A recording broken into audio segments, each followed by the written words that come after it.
Olá, pessoal, sejam todos bem-vindos. Se tem um problema muito difícil da gente resolver, é como ajustar as expectativas.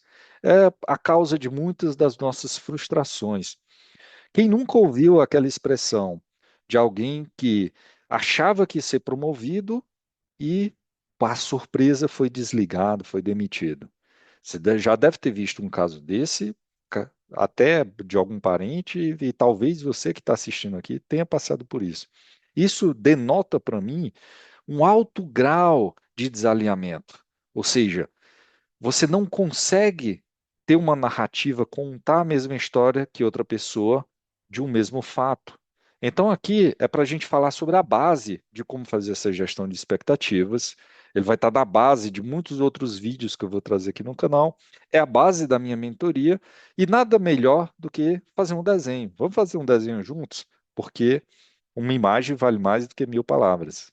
Bom, então partindo para o nosso desenho, imagina que você tem uma determinada expectativa. Vou pegar esse exemplo do desligamento.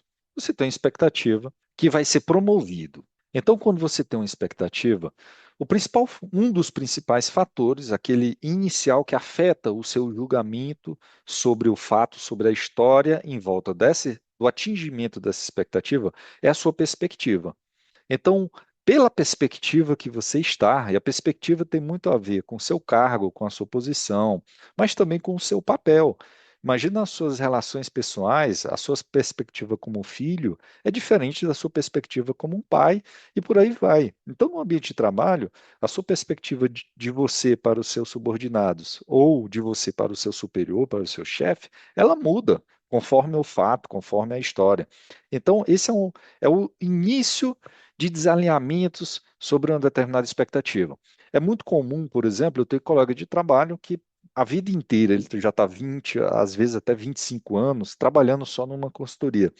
Ele nunca conseguiu ter a perspectiva de quem está na cadeira do cliente. Ou seja, ele só vê por um lado, ele só consegue montar o seu julgamento sobre um determinado ponto de vista que ele sempre teve, mas ele não consegue se aprofundar na perspectiva de um outro. Isso não quer dizer que perspectiva ela é determinante. É aquela história, você não precisa ser um drogado para falar sobre drogas, o malefício que a droga faz, etc.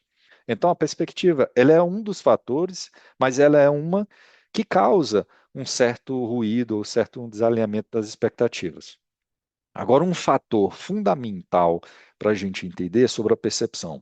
A percepção, ela é individual. Não existe duas percepções, porque a percepção ela é formada pelos nossos sentidos. Quando eu estudei lá atrás na escola, a gente estudava que tinha cinco sentidos. Eu trouxe agora uma versão atualizada, pelo menos é o que você encontra nos livros didáticos. Provavelmente você que está na escola ainda, está assistindo aqui, já está estudando essa atualização, que além da visão, audição, olfato, paladar e tato, que era o que eu aprendi lá atrás, você tem duas novas reconhecidas pela ciência, a propriocepção, até um nome difícil de falar, e a interocepção. E eu vou deixar aqui o metafísico, ou seja, eu vou focar muito no modelo científico de como se entende os sentidos. E esses sentidos, eles são individuais. Mesmo gêmeos siameses, não tem como um gêmeo sentir o mesmo conjunto dos sentidos do seu irmão.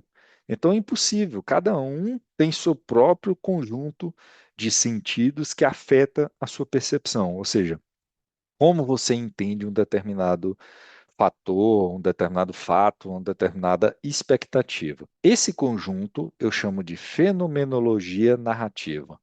É uma palavra até difícil de pronunciar rápida. Fenomenologia é uma experiência, ou seja, é algo entendido a partir da perspectiva de alguém. Esse conjunto de perspectiva e percepção sobre uma determinada expectativa, eu chamo de a narrativa, ou seja, você consegue contar uma história e entender aquela história na sua visão sobre uma determinada expectativa. Só que o grande problema é, essa expectativa você quer alinhar com um terceiro. Então, essa narrativa, ela tem que ser entendida, tem que ser compreendida por um terceiro. A gente já estudou que a percepção, ela é individual. Então, se esse terceiro, ele também tem a percepção dele, a minha narrativa, ela sempre vai sofrer algum revés, ela sempre vai sofrer de algum ruído que outra pessoa ela não vai conseguir compreender a minha narrativa na plenitude. Isso significa que, da perspectiva desse terceiro, mais a percepção dele, a minha expectativa, ela sempre vai me frustrar no sentido de que ela vai sair um pouco o entendimento do terceiro vai sair da minha narrativa. Ele vai puxar a expectativa dele também, que causa um desalinhamento. Temos que lembrar que ele também vai montar uma narrativa naquele conjunto de percepção e perspectiva sobre uma determinada expectativa, como a minha promoção, por exemplo, tem uma narrativa própria do meu superior. Então, alinhar essa expectativa para eu não ser surpreendido, ao invés de uma promoção receber uma demissão, por exemplo, foi um caso mais drástico aqui que eu falei, é fundamental a gente conseguir unificar essas narrativas. Só que nós temos que entender o seguinte: além disso tudo, existe um aspecto cultural que a gente chama de viés, que é como você compreende com base na cultura que você vive, que aí envolve religião, política, determinado conjunto social que afeta o seu julgamento. Só que qual o ponto do viés? Ele é identificado. Então imagina algo mais simples, como por exemplo um posicionamento político. Se eu sou de direita e eu entendo que meu superior é de esquerda, e eu consigo detectar e entender o viés dele, é administrável. Porque eu sei o que ele pensa, eu posso até não ter uma forte compreensão, mas eu posso estudar, eu posso negociar dentro dos valores que ele acredita, mesmo coisa na religião. Eu tenho um chefe judeu, eu sou cristão, ou eu sou judeu e ele é cristão, etc. É identificável. O grande problema não é o viés.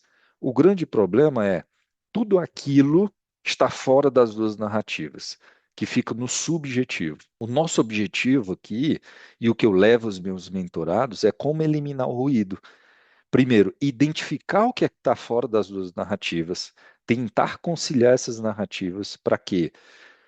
Para fazer uma sobreposição entre elas, e a partir dessa sobreposição, quanto mais eu faço essa sobreposição, ou seja, quanto mais eu identifico o viés, eu entendo as perspectivas, eu combino as duas narrativas, eu tenho que entender que a gente chama até de entropia da informação, aquela métrica sobre a qualidade da informação. A entropia ela nunca vai ser um, ou seja, nunca vai ser completa. Significa que a verdade absoluta, principalmente no alinhamento de narrativas, ela não existe. Nunca conseguiremos ter a verdade absoluta no sentido de ter duas narrativas que se tornam uma só. Sempre vai existir um fator menor que seja, que a gente chama de ruído da informação, que vai estar presente na narrativa. Mas, entendendo esse mecanismo, entendendo que isso existe e que isso afeta, quais são as técnicas que a gente vai utilizar? Eu vou deixar aqui na descrição links lá para o meu canal de ProDops, links de técnicas que eu utilizo no dia a dia, de como conseguir unificar as narrativas. Quanto mais eu faço a sobreposição entre elas, menos eu tenho ruído, mais eu eliminando esse ruído, eu consigo ter uma história contada muito semelhante pelos dois atores ou mais atores. Então imagina, quanto mais atores tiver no alinhamento de uma determinada expectativa, mais ruído eu preciso detectar. E eu preciso fazer essa sobreposição. Essa é a base da mentoria, a base de muitos vídeos ainda que vão vir aqui no canal. Então, se você gostou, continua acompanhando, assiste todos os vídeos anteriores, se você é novo no canal, e até o próximo vídeo.